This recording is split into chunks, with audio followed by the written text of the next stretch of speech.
Vadodara 24 hours news ચેનલમાં આપનું સ્વાગત છે। જોઈએ આજના સમાચાર। વડોદરાના ગેંડા સર્કલ પાસે વર્ષોથી 9 લારી ધારકો પોતાનો ધંધો ચલાવતા હતા। આજ રોજ 9 લારીઓ ધારકોને નરેન્દ્ર મોદીના ફોટા સાથે શુભારંભ કરવામાં આવ્યો।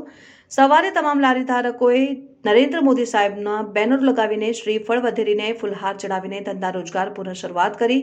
વડોદરાના ગેંડા સર્કલના 9 લારી ધારકોને ઘણા વખતોથી દબાણ શાખા દ્વારા હેરાનગતિ કરવામાં આવી રહી હતી। આ લારી ધારકો 200 વર્ષથી લારીઓ લગાવીને પોતાનો વ્યવસાય કરી રહ્યા હતા। ત્યારે વડોદરા શહેર કોર્પોરેશનના નિયમો પ્રમાણે કોઈપણ સર્કલથી 500 મીટરના અંતરે લારી કલાકે પથારા લગાવવાને તેઓ જણાવવામાં આવ્યું હતું। ત્યારે આજ રોજ ગેંડા સર્કલના લારી ધારકો દ્વારા સર્કલથી 500 મીટર છોડીને તમામ લારીઓ પર અનોખી રીતે નરેન્દ્ર મોદી સાહેબના બેનરો લગાવી ધંધો કરવાનો નિર્ણય લીધો હતો। 1 મહિના 6 દિવસ લારી બંધ રાખી કોર્પોરેશનના થકી કોર્પોરેશન હેરાનગતિ કરતી હતી। 1 મહિના 6 દિવસ પૂરા થઈ ગયા। એક કોર્પોરેશનનો પરિપત્ર છે સર્કલથી 100 મીટર દૂર, અમે એનાથી પણ 500-700 મીટર દૂર આવી ગયા છે। કોર્પોરેશનને એક જ મહેરબાની છે કે અમને ધંધો કરવા દે।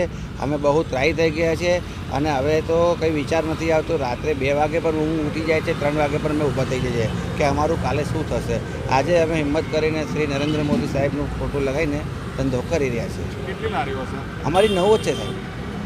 શું નામ તમારું? મહેશભાઈ કેદારનાથ અગ્રવાલ। વડોદરા શહેરમાં આવેલ જે ગેંડા સર્કલ પાસે જે 9 લારી ધારકો છે, આમને અવારનવાર કોર્પોરેશન દ્વારા દબાણ શાખા દ્વારા હેરાનગતિ કરવામાં આવી હતી। ત્યારે ખાસ કરીને અમે મ્યુનિસિપલ કમિશનર સાહેબ, અહીંના ધારાસભ્ય, તમામ લોકો પાસે લારી ધારકોએ માફી પણ માંગી છે, માફી પત્ર પણ આપ્યું છે અને આજે પુનઃ સ્થાપિત કરી છે। અને માનનીય વડાપ્રધાન જ્યારે સ્વનિધિ યોજના હેઠળ તમામ લારી ધારકોને લોન આપતા હોય ત્યારે આજે માનનીય વડાપ્રધાનનું જે પોસ્ટર લગાવી અને એમને પણ જે કહેવાય છે અભિનંદન પાઠવ્યા છે અને આ લારીઓને કોઈપણ જાતની હેરાનગતિ ન થાય તે માટે વડોદરા કોર્પોરેશનને જે પણ જવાબદાર વ્યક્તિઓને સૂચના આપવામાં આવે તેવી માંગ સાથે અને આજે અમે રજૂઆત કરી છે અને સાથે જે કહેવાય છે કે જે લારીઓ છે આ લારીઓને કોઈપણ જાતની હેરાનગતિ ન કરવામાં આવે તેવી અમારી ખાસ લાગણી અને માંગણી છે। શું નામ તમારું? પરમાર કમલેશ, સામાજિક કાર્યકર।